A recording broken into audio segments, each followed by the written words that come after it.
বাংলাদেশে বাজারজাত শুরু হয়েছে রোলস রয়েসের গাড়ি। মাত্র 6 মাসের ব্যবধানে 8টি রোলস রয়েস গাড়ি এনেছেন বাংলাদেশের বিভিন্ন শিল্প গ্রুপ ও গাড়ি ব্যবসায়ীরা। কোন মডেলের এসব রোলস রয়েসের গাড়ি কারা আনলো, কিভাবে আনলো তা জানার আগে চলুন জেনে নেই কেন রোলস রয়েস অভিজাত। বলা হয়ে থাকে আভিজাত্য ধরে রাখতে সবার কাছে গাড়ি বিক্রি করত না ব্রিটিশ বিলাসবহুল গাড়ি নির্মাতা প্রতিষ্ঠান রোলস রয়েস। বিক্রির ক্ষেত্রে দেওয়া হতো নানা শর্ত। এছাড়াও গাড়ির নান্দনিক নকশা, ইন্টেরিয়র ডিজাইন, স্বয়ংক্রিয় চাকার মতো বহুবিধ বৈশিষ্ট্য এই ব্র্যান্ডকে বিশ্বজুড়ে আলাদা করে তুলেছে, নাম লিখিয়েছে আভিজাত্যের তালিকায়। তবে রোলস রয়েসের সবচেয়ে আকর্ষণীয় দিক হচ্ছে নিঃশব্দে এর চলার ক্ষমতা। 2023 সালে প্রথমবারের মতো বৈদ্যুতিক গাড়ি বাজারজাত শুরু করে রোলস রয়েস। বাজারজাত শুরু করার পর বাংলাদেশ থেকে 8টি গাড়ি কেনার জন্য বুকিং দেওয়া হয়। গত এপ্রিল থেকে অক্টোবরের মধ্যে এই 8টি গাড়ি দেশে পৌঁছেছে, যেগুলো নির্মাণ সাল 2024। এর মধ্যে আওয়ামী লীগ সরকারের পতনের আগে এসেছে 4টি, অন্তর্বর্তী সরকারের সময় এসেছে আরও 4টি। বাংলাদেশের রোলস রয়েসের সবচেয়ে কম দামি কুলিনান ব্র্যান্ডের গাড়িতে শুল্ক কর আসে অন্তত 25 থেকে 39 কোটি টাকা। বৈদ্যুতিক গাড়িতে শুল্ক কর অনেক কম। এই সুযোগেই রোলস রয়েস গাড়ি আমদানি বাড়ছে। দেশে যে 8টি রোলস রয়েস গাড়ি এসেছে এর সবকটি বৈদ্যুতিক গাড়ি স্পেক্টার। এক একটি গাড়ির কেনা দামই পড়েছে 4 থেকে 4.5 কোটি টাকা। এখন মনে প্রশ্ন আসতে পারে কারা এনেছেন এসব গাড়ি। জাতীয় রাজস্ব বোর্ড বা এনবিআর এর হিসেবে 8টির মধ্যে 3টি রোলস রয়েস এনেছে Bashundhara Multi Trading Limited, Far East Spinning Industries Limited ও ইসলাম নিট ডিজাইনস লিমিটেড।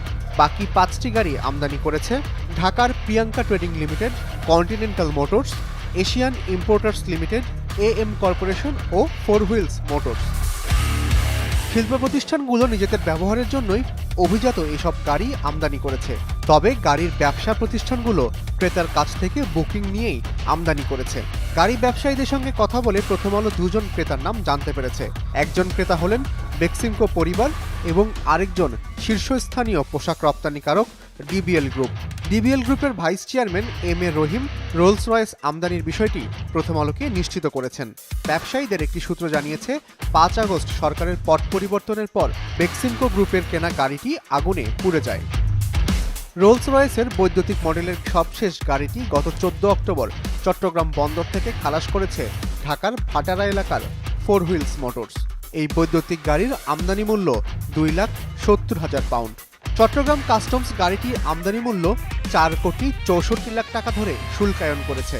বৈদ্যুতিক গাড়ি হওয়ায় শুল্ক করের হার ছিল 89.32%। তাতে শুল্ক কর দিতে হয়েছে 4,14,00,000 টাকা। এই হিসেবে রোলস রয়েস গাড়িটির আমদানিতে সব মিলিয়ে খরচ পড়েছে 8,78,00,000 টাকা। তবে বৈদ্যুতিক গাড়ি না হলে গাড়িটির শুল্ক কর দিতে হতো 826.6% বা 38,35,00,000 টাকা। রোলস রয়েস যেভাবে বাক্সবন্দী, বাণিজ্যিক ভিত্তিতে আমদানি না হলেও কূটনৈতিক ও শুল্কমুক্ত সুবিধায় দেশে আগেও রোলস রয়েস গাড়ি আমদানির রেকর্ড রয়েছে বলে জানিয়েছে এনবিআর। 2004 থেকে 2023 সাল পর্যন্ত সময়ের তথ্য বলছে এ সময়ে শুল্কমুক্ত সুবিধায় 2টি রোলস রয়েস দেশে আনা হয়েছে। তার মধ্যে 2015 সালে 6,600 সিসির একটি নতুন রোলস রয়েস এনেছিল দুবাই এভিয়েশন কর্পোরেশন। 2020 সালে 6,749 সিসির আরেকটি রোলস রয়েস এনেছিল ঢাকার সৌদি দূতাবাস।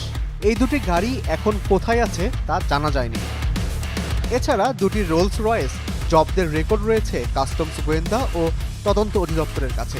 সব মিলিয়ে বাংলাদেশে মোট 12টি রোলস রয়েস গাড়ি আমদানির তথ্য রয়েছে।